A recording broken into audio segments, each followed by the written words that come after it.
Hello there guys, it's me Unstable Voltage, and today I'm going to be taking another look at an indie game. This game is called Infinifactory and it is currently available on Steam. It is still in early access and it is a block-based puzzle game. That's by an indie developer called Zachtronics, and they've made a few games recently such as Spacechem, which is another sort of puzzle game, and probably one you'll know slightly more, Ironclad Tactics, which was sort of a card-based tactical game set in the Civil War, which, although received mixed reviews, I actually thought was quite a good title. Previous to that, Zachtronics also were responsible for creating a game called Infiniminer, which not many people know, but was actually widely considered as the inspiration for Minecraft. It certainly was one of the very first, if not the very first, voxel-based block building game. So what is Infinifactory? Well, Infinifactory, as I said, is a puzzle game based around making a factory out of blocks. So much like if you've played Minecraft with a lot of those sort of mods that add industry to the game, or you like using pistons and redstone and stuff like that, it's very similar to that sort of thing. Now, there is a bit of a story to the game. You are a human who has been abducted by aliens, and the aliens are putting you to work building all kinds of strange contraptions and machines for them. And this is your little cell. This is where you retreat to at the end of every level, and this is where you can access the list of puzzles. Now, there is a story for the game, which does evolve as the game goes on. It's actually quite nicely voice acted, and it all takes the form of listening to voice logs that you find on the sort of, we say, less fortunate other people that weren't quite as successful. Now, I'll be able to show you some of those because I think the voice acting in this game is really, really well done. So let's go over to the big screen here, and we can click on here, and this is where you see a list of all your puzzles. On the left-hand side, the puzzles are split down into various different locations, and once you've completed a certain number of puzzles in one location, you unlock the next and you can move on to there.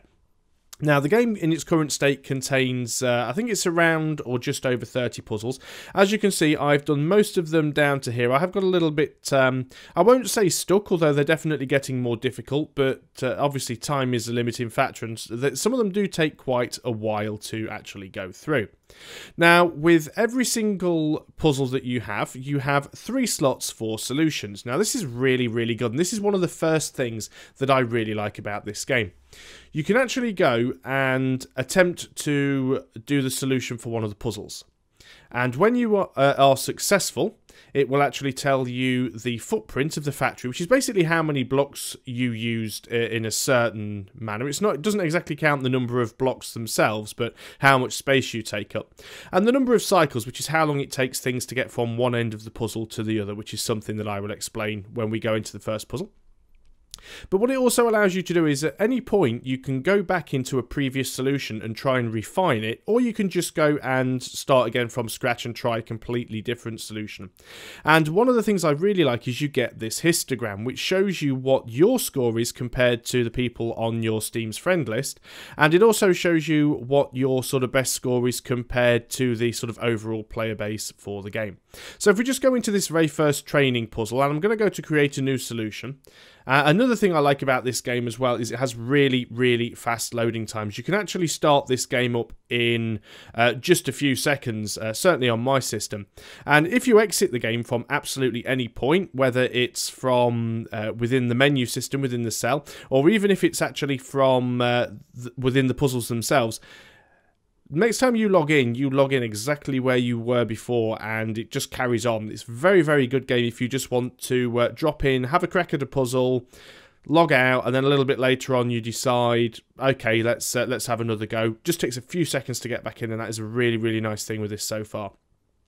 So how does Infinifactory work? Well, basically on every single level, every single puzzle, you have a number of these things. Now, these are the output points. Any of these things that have got these little orange banners along the top with a number next to them. So that's got the number 10. They all have number 10 on them. And that's telling me that I need to get 10 of these blocks onto this pad. and this one needs 10 of those blocks, and there's another one around the corner here that needs 10 of these blocks. So you can move around in 3 dimensions. You do actually have a jetpack, so you can fly and float around, which makes it easier placing blocks. And there's a big list of blocks that you can use. I can access them if I just hold down the shift key there. Now there is a hotbar along the bottom where you can actually use the number keys to switch between blocks.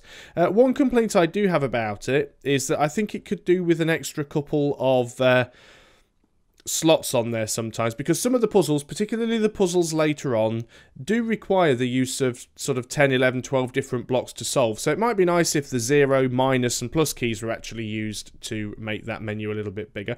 Of course, you can just hold down shift and directly click on a block in that menu to put it onto the tooltip. Now this particular level, this is the first level, and this only really uses one item, which is the conveyor belt. You can go ahead and use some of the other stuff, because I've unlocked a lot of these blocks on the later levels, but normally on this level you just start with the conveyor. So that's what I'm going to use. So if I hit the R key, that will actually start the factory off, and you can see what's happening here is these blocks are being spat out at a fairly steady pace from those holes. If I hit R again, it will stop and reset. I can hold down the F key, which puts it into fast forward, and also if the process is running, I can hit the T key at any point to pause, so I can have a look around and see where things have got to go. So let's just have a quick look at how this works. Placing blocks is really, really simple. You left click to place a block, you right click to delete that block. If you place a block and use the Q and E keys, you can rotate that block around in any direction. And you can also click and drag and build in straight lines. One thing that you do have to be careful with, especially with conveyor belts, because obviously conveyors run in a specific direction, is if I've got my conveyor belt facing, for example, this way, so it's running to the right, and I click this block. Now that block is also facing right, but the moment I start to drag, that all flips to the left, which I find is a little bit annoying. It would be nice if it carried on facing the direction that the block next to it was, but unfortunately in this case it doesn't. Now the game does have a certain amount of gravity, for example. So one other thing that we can use is these just sort of plain building blocks. So they're used more like scaffolding, but they can be used as what are called shunts to sort of slow down the movement of blocks through the system. So what I'll do, just as an example, is if I build a block here, let's just delete those. So what we have now is a free floating block. Now, unlike Minecraft, if I actually unpause the simulation, that block will just fall to the ground because it has nothing supporting it at all. So things do actually need to have blocks to support them. However, if we just put a block on the underside of this, it's a little bit difficult to do sometimes height-wise. Let's just go up and make this a little bit higher because it makes it easier. If I go and put a block on the underside of that, and then unpause the simulation, it doesn't fall. So it still counts as connected. So as long as you don't have any free floating blocks, because free floating blocks will fall to the ground, then you are good to go. So let's go ahead and get rid of these conveyor belts. Again, you can do it by right-clicking on the first block and dragging across. Also, if you point the cursor at a block that's already placed and hit the middle mouse button, it will automatically change your selected block to whatever you've just highlighted. So let's get rid of all of that, and let's have a look at this first puzzle. So these grey conveyor belts, I can't move them, I can't do anything with them, I've got to go with the flow. And there's a little symbol underneath each of these showing me what comes out of them. So this one is going to be the solidly filled block, which is the one that has to go here. So that is actually quite straightforward. We can just drag that conveyor belt straight across, and if we just let the simulation run, we'll be able to see that they're going to fall onto the conveyor belt and they're going to go straight in, and that is going to tick down nicely. So what we also need to do is get these blocks home. Now these ones have to cross over because this block here has to find its way over to this output, and this block here has to find its way over to this one. So you do have to be careful to make sure that you don't cross things over too much. So what I'm going to do is I'm going to build out a little from this one. Now remember, they are connected, so they're not going to fall. And I can rotate this conveyor belt around to face in this direction. I'm going to build out with the conveyor. And luckily, it's got these little indicators to show me where it's going to fall on the ground. So I'm going to build out again. I will build one more and then turn it to face the output. Drop another conveyor on the floor and connect that one up. So now, if I unpause the simulation, Takes the block a little while to get there because, of course, they do have to find their way around a slightly longer path. But as you can see, those blocks are now reaching their way to that exit. Although these ones are stacking up here because we still need to get them to this exit. So we have to be a little bit creative here. And the main reason for that is that we can't actually sort of cross over with the conveyor belts as long as, well, we can as long as we leave room. So what I'm going to do here is I'm going to put one conveyor belt there and turn it round just so that it drops. And then I am going to just use a plain block. Can't remember whether or not I was allowed to use these on this level, but that's what I'm going to do anyway. Put another one below it and put another conveyor here. Turn that to face this way and build out. Now, as you can see, I've left a space underneath that conveyor belt, so there is still room for the other blocks to pass below. And we need one more conveyor on there. Turn that last one around to face the right direction. That one can go on the ground. Oh, no, actually, one short. So turn that one around. One on there, turn it. And there we go. We'll just sort of float away. We'll unpause the simulation. And you will actually see now that all of these blocks eventually get to where they're supposed to be. And when you've got the appropriate number of blocks in each of the outputs, then it ends. And it gives you your score. Now, it will also tell you what your cycle score and what your footprint is. You can see here my footprint is 55, which is nowhere near my best, which is 44. So I'll go back and show you how I did that. Now, one thing that I do really like, as I said, this game is in early access. Every single time I have completed a puzzle for the first time, it pops up with a little survey, which only takes a couple of seconds to click on, and it basically asks you 3 questions. How did you find the difficulty of the puzzle? Was it just right, too hard, or too easy? Did you have fun solving the puzzle? And did you find the puzzle interesting? Well, so far I have found every single puzzle interesting and I've enjoyed solving them. As for the difficulty, most of them have been just right. However, there have been 1 or 2 where I found that they've been, I wouldn't say necessarily overly difficult, but they do seem to jump up in difficulty from the previous puzzle. So you'll get one puzzle that is really, really simple, and then the next puzzle seems to become very, very difficult straight after. So if I just go back and click on here at my previous solution, so as you can see, this is working in pretty much exactly the same way, but what I've actually done with this one is a lot of the conveyor belts are actually overlapping each other, and if we actually fly up and look down on them from above, you can see that there's quite a lot of stacked conveyors, and that reduces the footprint, because reducing the footprint actually will give you a better score, and everything still gets to where it needs to go in good time. So, but because it takes up less space and it's nice and compact, that will actually give me a smaller footprint and a better score. Now, for me, there was a time where all I was doing was trying to complete the puzzles, and as long as I got the puzzles completed, I was happy. But I did find myself, after a while, being compelled to go in and try and beat the score of my friends, which was quite good fun. Now, the puzzles do get progressively more difficult as time goes on. So if we just have a look at the next training puzzle here, this puzzle introduces another block. This block is called the welder.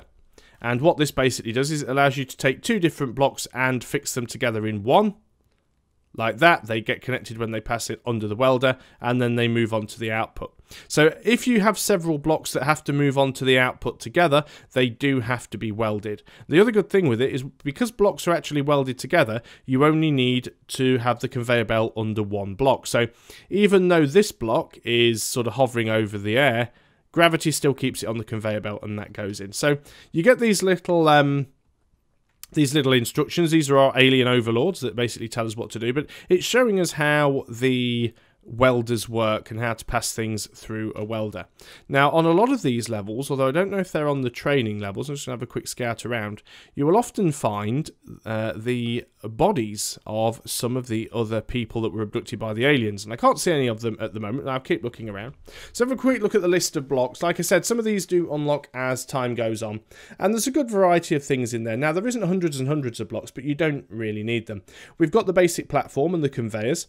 There are 2 types of rotator. They both do the same thing, but rotate in opposite directions, and these blocks basically rotate anything 90 degrees that passes over the top of them. You have a lifter, which is basically sort of like an anti-gravity pad that allows you to move blocks upwards. You have two types of welders, ones that face outwards and ones that face downwards. You have the eviscerator, which is used for destroying blocks, and then you have your logic items. You have two types of sensor, a sort of horizontal sensor and a vertical sensor, and you have pushers and blockers. And what they basically allow you to do is scan for a block. When a block passes in front of a sensor, it will either push a pusher out or it will retract a blocker back in, and you use the conduits to connect them all up. So it's quite a nice and simple little system. Let's just go back to our cell and we'll have a look at some of the other puzzles here. Let's go into this one. Some of them I really haven't optimized and are actually quite messy. This one was quite interesting because you actually have to weld two blocks on top of each other. It's the first puzzle where I actually had to do that, so it was a case of allowing them to weld. And it's also a case of having to use logic. As you can see here, I don't actually have a conveyor belt. I just have a normal block. And the reason for that is, when this first block comes out, I want it to wait here at the welder. I don't want it to get pushed off on the conveyor belt and drop down straight away. So what it does is it waits here on that block. The block from above falls down and gets welded. And then when the second block comes out, it pushes the whole thing off the conveyor belt. So putting these things in can be quite handy if you want a block to stop for a few seconds while you do something like welding. Let's just go in and have a look at some of the other puzzles. So it's probably nothing on the actual training ones. Let's go into Skydock 19. This is actually the start of the main puzzles. And let's just go into this one. So this one introduces the pusher, and I believe you actually have to use it to complete the puzzle. I did a bit of optimization on this one the other night. It wasn't this one; it was the next one to get it working.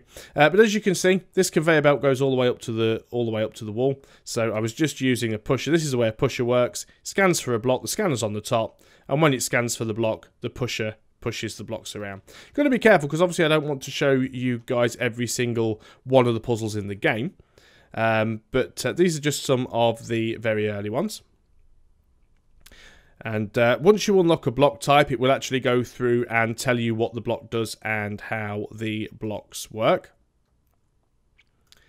So let's just go through here.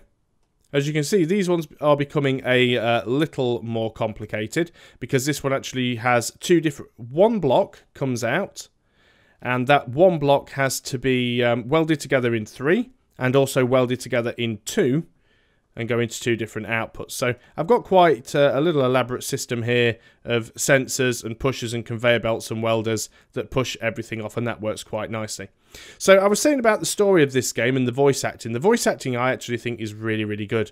You will find these poor unfortunate people all the way around the game. And if we just click on this one, that's just one of the example of the really, really good voice acting work that goes on in this game. But I always look for these guys whenever I start a new puzzle because they really do tell a story. So there are a couple of different environment types as well. These first sort of levels are the Skydock levels, and as you can see, we're kind of floating in the clouds with these sort of alien ships around. We can go back and look at some of the others. Can't remember what all of them are. So we've got this sort of craggy, rocky, sort of rainy look to this one, which is quite interesting. And we can go and look at the product zone. So this one looks very much like some sort of futuristic space city, although we are in some sort of skyscraper, so we can't actually get out of here. But as you can see, there's a couple of different background scapes for these. And they're all very, very well drawn. They look really, really nice. These ones, I believe, are all sort of in an asteroid field. Yep, so again, these ones are actually quite nice as well. There's another one of those bodies down there. And the ones that I'm currently doing at the moment is quite nice, actually. It's very much a sort of a forest-type environment, which I'm actually quite enjoying. So I've only just started these ones. This is the puzzle that I'm sort of currently on at the moment. And, you know, there is a lot of variety to them. As you can see, this one has a big tree, which we have to go off and do several things with. So I am liking that. There is a good variety to the puzzles, and the game also has Steam Workshop support. So you will actually be able to create your own levels and or your own puzzles and upload them for other people to try out. You will find there's quite a variety of blocks as well, and some other machinery that you do get to interact with during certain certain puzzles. So like this one, for example, this is some sort of juicer, which requires an input to go in the top and one of the blocks to be put on it, and then that will fill that block up with the stuff it's juicing from the leaves on the tree. So you will find that there's quite a few machines and things in the game that do make the puzzles a little bit different, and that's one of the things that I've been quite enjoying. A couple of things you can also do as well. Again, this is probably not the best puzzle to demonstrate it on, but if we go to one of the other puzzles, what you can actually do, let's just drop down here to where the stuff comes out of. So if I start the puzzle off, you will see that the blocks come out at a very specific rate, but you can actually adjust the input rate. So you can determine the gap between each block. You can actually speed it up and slow it down. So here I can have them literally coming out right next to one another. And sometimes that works because it does allow you to reduce your cycle rate. At the same time, though, it can also make things a little bit more difficult because you have to do certain things with the timing of your factory to get everything to work. So one final thing I'll do, I'll just go in and I'll show you one of the more complex ones that I have done recently. I think it was this one. This one actually caused me a major headache, and as you can see, it's a very good example of how you can make a very complex piece of machinery in a very complex factory. So what I had to do on this one was build this shape here. It's a little bit difficult to see because there's so much stuff all around it, but basically it's 9 blocks. There's 3 vertical blocks stacked, and then there are 2 lots of 3 horizontal blocks on either side. And the thing that makes this one such a difficult puzzle is because you can't actually weld the horizontal blocks directly on to the vertical block in that way because there's nowhere to get the welders in, so it was quite difficult. And also on the center block there is a pattern which gets stamped on by this little doohickey here. So the center blocks come out of this machine. The sort of solar panels for this satellite come out of this machine over here. And this is how the whole thing works. So I'm quite proud of this one. I'm just basically going to show you guys how this machine is working. So first thing, 3 blocks will come out of this output here. They all get welded together. And then when the next one comes along, they slide off. They go over here. The middle one gets stamped and it gets pushed off. And it goes through here where it actually gets welded to the first 2 of those blue blocks. So those blue blocks are coming from over here. They slide onto this platform where it waits until it has 6. It pushes 2 of them off in this direction, and it pushes the other 4 off in that direction. The 2 that go off in this direction work their way over. They get held up here by these 2 blockers at the bottom. When the vertical block passes that sensor, it releases the blockers so that they can go all together at the same time on top of these lifter pads. Those lifter pads will allow them to move up in the right position so that the welder welds them all together. Then this sensor triggers the pusher, moves the whole thing forward. That moves forward onto this turner, which rotates the whole thing by 90 degrees. At the same time, the next stack of 3 vertical blocks is just about to pass this sensor at the bottom. That sensor triggers the pusher above, which moves that on to the conveyor belt. This will then drop down into position over here because what's happened in the meantime is the blocks that have come through from this output, we've followed the 2 that go off to the right, but the 2 that go off to the left, they all go over to this little contraption here. It waits until 4 of them are in place, pushes them all forwards, and then they all go up on these lifter pads and get pushed forwards onto these conveyor belts. Now these conveyor belts then go and strategically drop the 4 blocks into these positions above the welders down here. At the same time, our almost completed structure goes through. It stops when it hits the plate in the middle, triggers a sensor, the other 4 blocks get pushed into place, welded, and moved out. And that's the system. And if we just sort of zoom out, try and find a good angle, because it's quite a complicated machine. But as you can see, that is all of the process it took to solve one puzzle. Now, I'm not saying that that's optimal. There's probably a much, much simpler way to do it. And that's the beauty of this game. to a certain degree, it's sandbox. Yes, you have a specific puzzle that you have to solve, but at the same time, the number of ways that you can complete the puzzle are almost infinite, and you'll find yourself going back on puzzles that you've already completed in an effort to try and reduce the footprint as well as reduce the cycle. So we can actually see the footprint if I hit P and look from above. Oh, going a little bit too high there, but that's the actual footprint of the solution. And I could make that smaller by trying to tuck conveyor belts underneath each other and trying to reduce as much of the scaffolding as possible. Try to hide conduits for sensors by putting them underneath conveyor belts. And you'll look at this, and my friends haven't quite got as far as I have here. If I look at my cycle score, I'm pretty much in the vast majority of people. There have been some people that have managed to do it in less cycles, but if we actually look at the footprint score, I'm actually way over on this one. Most people managed to do it in around, I think my one here is 196, my footprint. There's a lot of people here that seem to have done it in around about, what, 140, 160. So I'd need to knock about sort of 30 blocks off the footprint to be able to do that. And one final thing, there is a little test zone here which gives you the option to do some experiments. What this is basically is a sandbox where you just have these outputs that put out these coloured blocks. You can actually decide which of the blocks comes out and what speed they come out at, or how many comes out at a certain time. You can adjust the ratio. It does add another block, which is the toggle, which basically is specific to these sandbox levels that allows you to directly interact with machines. There's some more outputs over here, but this is basically just a way for you to test out your own experiments, to work out little contraptions.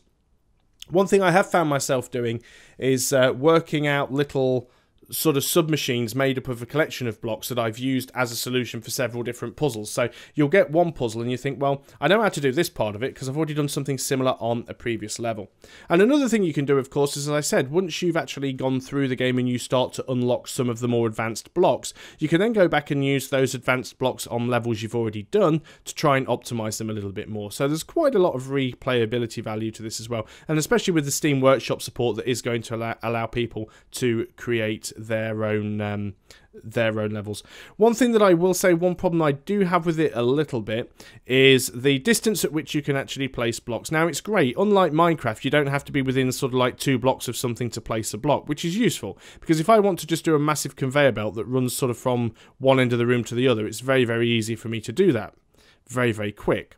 However, it's very easy sometimes when you're moving around to try and click a block on one thing. So let's say I was here, for example, and I want to put a conveyor belt block here. Sometimes it's very easy to accidentally misclick and end up placing a block miles away. And sometimes you don't even notice you've dropped the block, and then you're looking around thinking, well, where did I put that? What did I do? Also, as well, you can be quite a distance away from a block, and if you go to move W to move forwards and accidentally hit Q or E, you can accidentally rotate a block, which can be a little bit of a nightmare, because if you rotate a sensor or rotate a bit of conveyor belt on a very complex machine, you can just go and sort of bust the whole thing. But that could just be my ineptitude. It is a little bit of a minor niggle. Overall, what do I think of it? I think so far it's a very good game. I must admit I've had hours of fun with it. Some of the puzzles have actually really had me scratching my head to the point of frustration, but I've always gone back to them, and it's so satisfying when you actually do find a way to complete them. And I find at some points you actually think, right, screw optimization. I don't care how neat and tidy it is. I don't care how small it is. I don't care how many cycles it takes. My main priority is to actually build the machine and get it to work, to come up with a solution that allows me to put the object together and get it to the output pad. As long as I can do that, I'm absolutely happy. And then once you've done it, it's so satisfying, you think, right, now I'm going to go back and I'm going to do the optimization. And I think that's another one of the great replayability things about this game as well.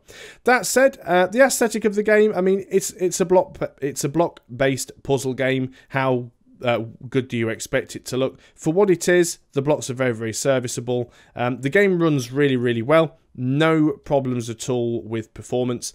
It doesn't actually record on shadow play in full screen for some reason, and also alt-tabbing seems to have a little bit of an issue because the game seems to stay in full screen but still run at the background. Again, that may be just because it is early access, so these are all things that could be fixed before the game is launched. The music of the game as well, probably can't hear it too much over me rambling, but the music's actually quite serviceable.